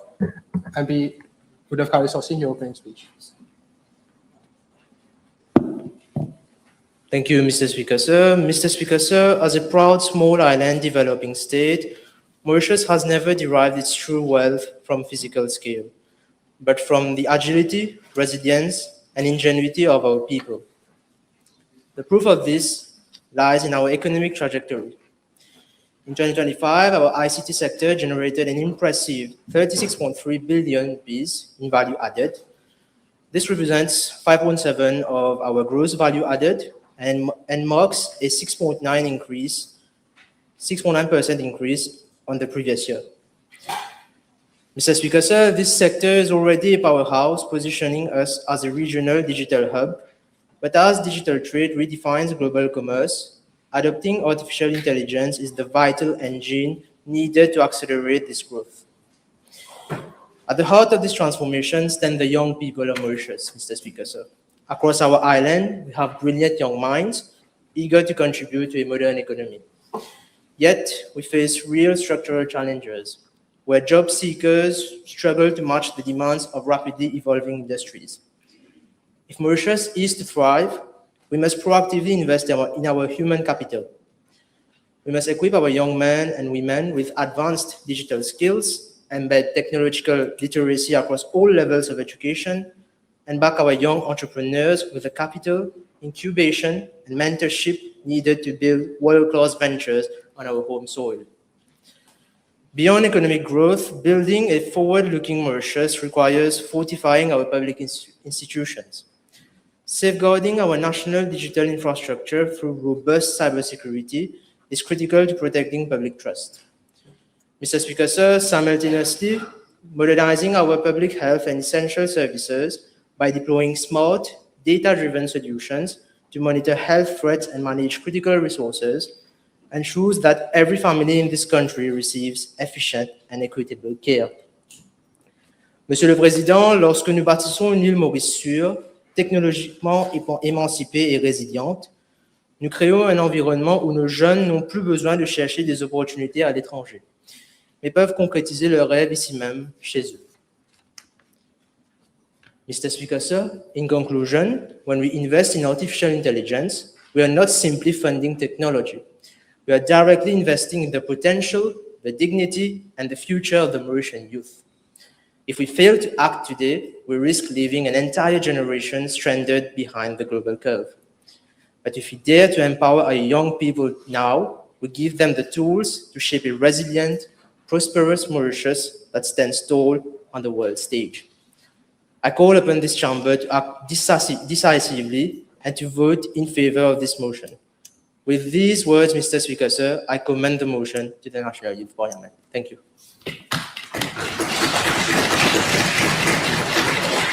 Yes, Government Chief Whip. Thank you, Mr. Speaker. We stand today at the beginning of a technological transformation that Mauritius cannot afford to ignore. Artificial intelligence is no longer a distant concept reserved for the largest economies in the world. It is already changing the way businesses operate, the skills employers demand, and most importantly, the nature of work itself. However, as we embrace artificial intelligence as a strategic driver of our economy, we must confront a difficult reality. Technological progress can create opportunity, but it can also displace workers whose skills are no longer in demand. The question before Mauritius is therefore, it is not whether AI will affect deployment. It already is. The real question is whether we will prepare our workforce before displacement occurs, or whether we will wait until Mauritians have already lost their jobs. Mr. Speaker, this issue is particularly significant for Mauritius. We are a small island developing state. We cannot compete with larger economies through physical state, vast physical scale, vast natural resources, or population size. Our greatest competitive advantage has always been our people, our resolve, our education and adaptability to develop new industries. The resolution recognizes that the ICT generated 36.3 billion rupees in value added in 2025 and represented 55.7% of gross value added. Yet at the same time, Mauritius has 33,300 unemployed persons in Q1 of 2026, while employers continue to report vacancies that they struggle to fill. Mr. Speaker, this reveals a fundamental problem. Unemployment is not simply a shortage of jobs. It is increasingly a mismatch between the skills people possess and the skills the economy requires. AI risks widening this gap. This is why our response cannot simply be to protect every existing job from technological change. Attempting to stop innovation would not protect Mauritius. It would make us less competitive while other nations move forward. Instead, Mauritius must focus on protecting its workers. The first priority must therefore be an early identification of technological displacement. Our resolution proposes strengthening the workfare program by recording when job displacement is due to technological change by conducting forward-looking tests on occupations most exposed to automation. This is essential. We cannot develop effective policy using assumptions imported from foreign studies. We need Mauritian data from Mauritian workers. Secondly, reskilling must begin before, not after, unemployment. If a worker only receives training after losing their livelihood, the system has already failed. Employers and educational institutions must identify emerging skill requirements and provide accessible pathways for workers to transition into areas where genuine demand exists. Digital literacy, AI literacy, and critical thinking should be embedded throughout school curriculums, whilst adult workers must have realistic and genuine opportunities to retrain throughout their careers. Mauritius must also create opportunities to use their new skills. Young Mauritians should not simply be trained to work with technologies developed elsewhere. They should be encouraged to build businesses, develop solutions, and create employment themselves. Mr. Speaker, Mauritius should neither fear artificial intelligence nor blindly celebrate it. If we do nothing, AI may deepen inequality, widen the gap between highly skilled workers and less skilled workers, and leave those displaced struggling to adapt. But if we act intelligently, AI can help us create more productive and innovative economy. The choice is ultimately not between AI and jobs. The real choice is between unprepared displacement of workers and a managed transition. Mauritius must choose a managed transition into AI. The future of work is coming whether Mauritius is ready or not. Our responsibility is to ensure that Mauritius is ready when it arrives. Thank you.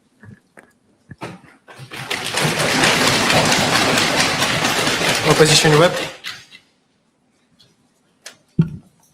Thank you, Mr. Speaker, sir. To begin with, I started reading the resolution proposed by the state government over the recent days. At first, I was curious and ambitious by the ideas that the government were providing. Then, while reading through, I started losing that spark. And at the end, I didn't even dare print that said resolution. I believe that AI implementation to our modern Mauritian society is a fabulous idea. There's no left and right, there's no beating around the bush for this said idea. However, I do believe that the government is going towards the wrong direction. I have 4 issues right now which I would like to address in the House. The first issue which I have is that despite the government implementing a state-of-the-art technology to prevent water leaks across the country, my simple rhetorical thought that came up in my mind is that how on earth can you predict water leaks when there isn't any water itself being supplied in those same pipes due to the low amount of water that we're receiving throughout the year? Why couldn't we use those said AI models in predicting cyclones or better water catchment areas? It would have been a great way in using our country's resources in such an adequate manner instead of wasting not only money, but as well as water on something that's not yet an issue in our country. Second of all, when it comes to the resolution, a resolution should be representative towards the entire population. Mauritius is an Asian population, which contains a lot of senior citizens. Yet, while reading that said resolution, I do not see any ideas or proposals that refer to our aging population. For example, our aging population is mostly illiterate and also digitally and mediatically illiterate, in the sense that they were not exposed towards the media or the internet at a very young age like we are. So what baffles me is that our government saw that our already aging population that is already constantly harassed by scammers and hackers online chose to write a resolution that did not include them. The majority of people that chose them to write these decisions. How can you expect to throw such an important member of society in the wild of what we call AI digitalization without any worry in the fact that it could be easily manipulated by those, say, AI machines? Furthermore, is the transparency in our parliament. Over the recent years, AI has implemented and changed the ways we talk in parliament. Another issue which we have is, how do I know that I'm standing here and the members of parliament are not using AI to dictate their ideas or motions throughout our assemblies? How can I be sure that this temple of democracy, or this temple in which we so-called present transparency, doesn't have a way to show that we are not using AI, which is not an elected member of parliament, by the way, to choose the future of our country? That's another issue. Finally, our government, something that really shamed me and which is why I'm addressing this, is the cybersecurity.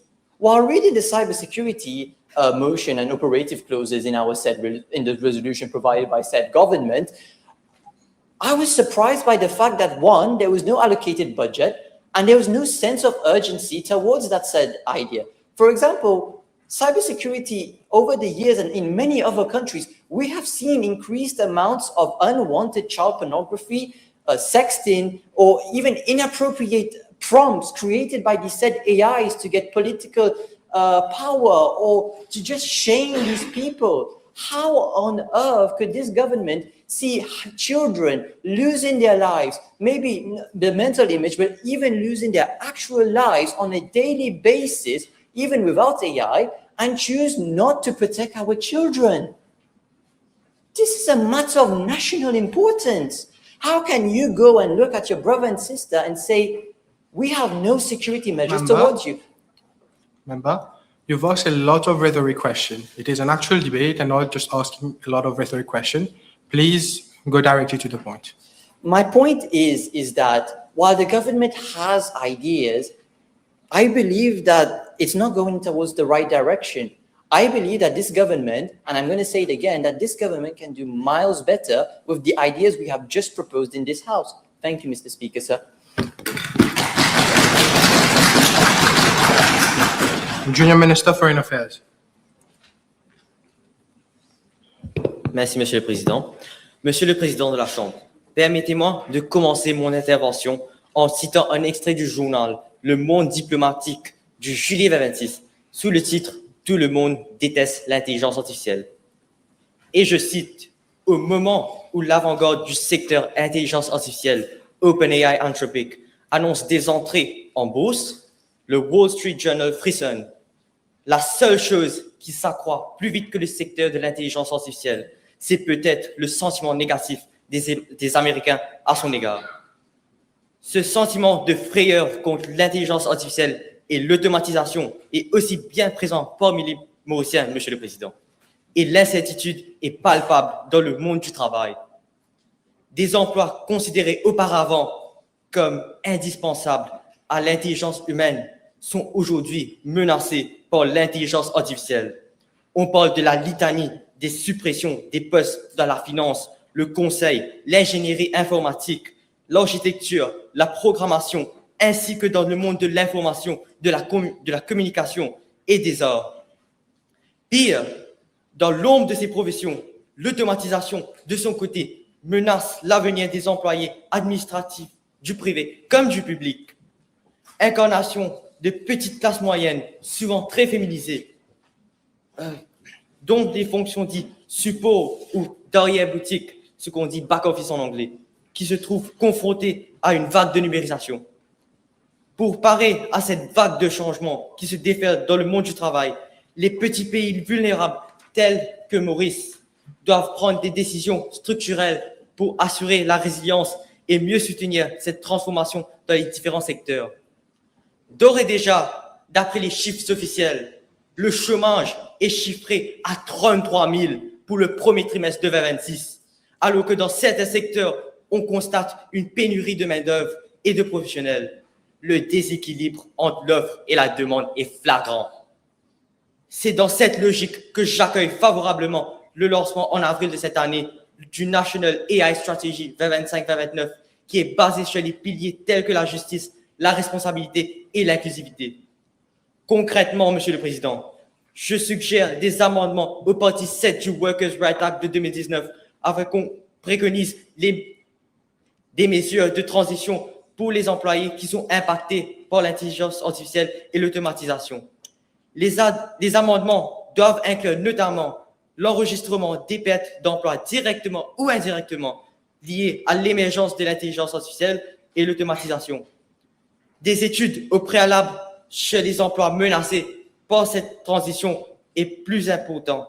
Des programmes de formation disponibles aux employés afin qu'ils puissent être rembauchés dans d'autres secteurs. En sus de ces amendements, je suggère aussi que les programmes scolaires reflètent l'enseignement sur l'intelligence artificielle afin de préparer nos futures générations aux défis de cette transition dans l'intelligence artificielle. Merci, Monsieur le Président.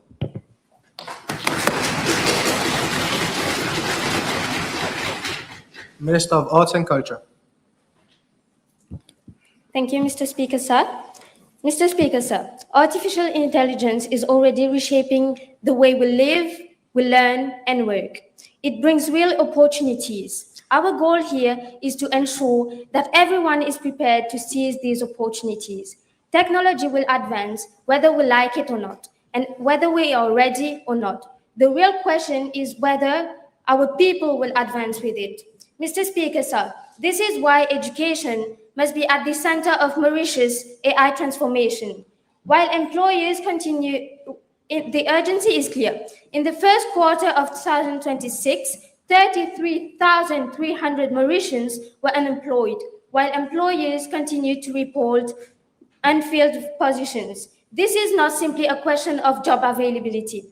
It reveals a mismatch between the skills our people have and the skills our economy demands.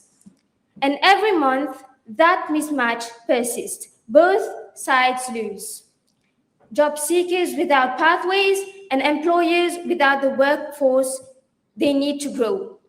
Our government has already responded through our National AI Strategy 2025-2029 and Budget 2026-2027. We have committed to train and equip 50,000 Mauritians in AI and to introduce AI into our schools. These are important beginnings, but AI will not disappear after 1 year, and neither should our commitment. That is why we propose that this commitment continue beyond its first year, and that AI education is progressively introduced into our national curriculum. Our youth should develop these skills during school, not scramble to catch up afterwards. But access must be equal. It should not depend on which school a child attends. This is why rural and underserved schools must be prioritized. Otherwise, we risk trading one divide for another. And training should not stop when we leave school. As AI reshapes work, we must identify the sectors most exposed and reskill our people before they are displaced, not after. Mr. Speaker, sir, some may argue that this is costly. Yes, indeed, it is. It is an investment. We must identify it is an investment.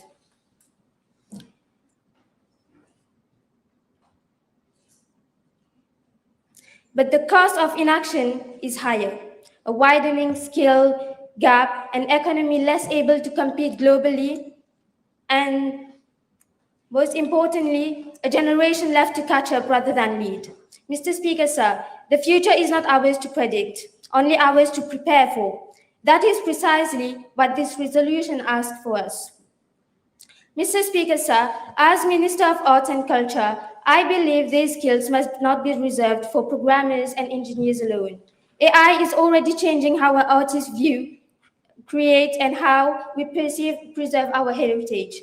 Our creative youth should not be spectators in this transformation, but participants in shaping it. To conclude, our goal is not simply to reach Mauritians to live alongside artificial intelligence. It is to give them the knowledge to understand it, the skills to use it, and the confidence to shape it. As a small island developing state, we cannot compete on size, but we can definitely compete on innovation, knowledge, and skills. If artificial intelligence is going to shape Mauritius' future, then every Mauritians deserve the opportunity to help them shape that future. Thank you.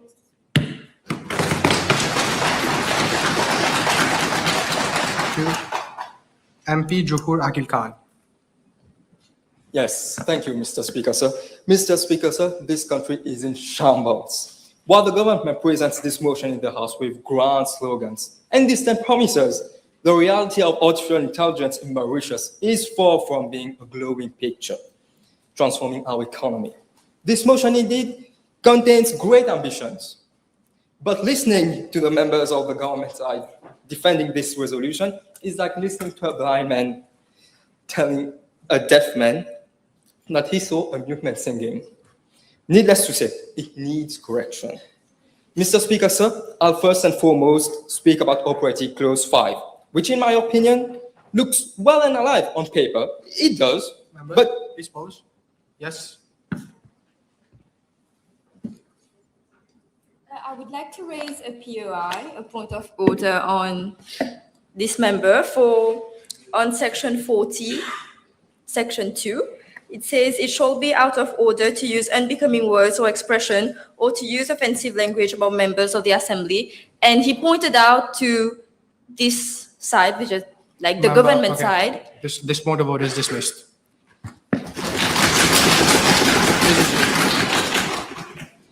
Yes. Mr. Speaker, sir, I'll first and foremost speak about Operative Clause 5, which in my opinion looks well and alive on paper, but in reality might make the whole republic fall deeper into the hole it is in already. The government wishes to integrate state-of-the-art technologies, which is in itself a very notable move. It is in itself. But the government should remember that the deficit is close to 16.2 billion rupees in the IT sector. It costs a fortune to even purchase this kind of technology. And let's not even speak about the upkeep cost. The tech slump is so sharp that the government's Wi-Fi seems to have gone into opposition. Mr. Speaker, sir, I'll very quickly speak about one point, which is Clause 4, and calls upon public and private sector stakeholders to establish AI cybersecurity and resilience framework. Monsieur le Président, même si le gouvernement met en œuvre des centaines de cadres en matière de cybersécurité, si ces mesures ne sont pas appliquées rigoureusement, elles resteront lettres mortes. But Mr. Speaker, even when an individual is in the opposition, it does not mean that one has to criticize everything in the resolution, because I always say the government and the opposition should work closely when it comes to the lives of our beloved citizens. In fact, Mr. Speaker, what stands out is Clause 6, that recommends the implementation of a nationwide program for artificial intelligence and digital health innovation. Even though, Mr. Speaker, the main problem of our healthcare today is lack of doctors and, most importantly, sanitation. But nevertheless, one has to at least applaud the effort put in advancing our healthcare. Since we're dealing with the lives of our people, it is not a joke to be joked upon. Furthermore, Mr. Speaker, to implement artificial intelligence into the country's daily business, one cannot forget the ecological impact that those data centers are going to make. I'm speaking of roughly 200 million liters of water being used up, and sometimes we cannot even keep up with the water demand of the population, since at 4 to 6 o'clock in the evening, you won't even have water to shower with. Now, how can we even not mention energy? Because the House knows that we already have massive energy production hurdles and load shedding. Finally, to conclude, Mr. Speaker, sir, this resolution is in itself very promising. It is very promising in itself. But the state at which Mauritius is right now does not permit such grand dreams when we cannot even supply the power to turn on the lights to read it. Sur ce, Monsieur le Président, j'en ai terminé. Merci.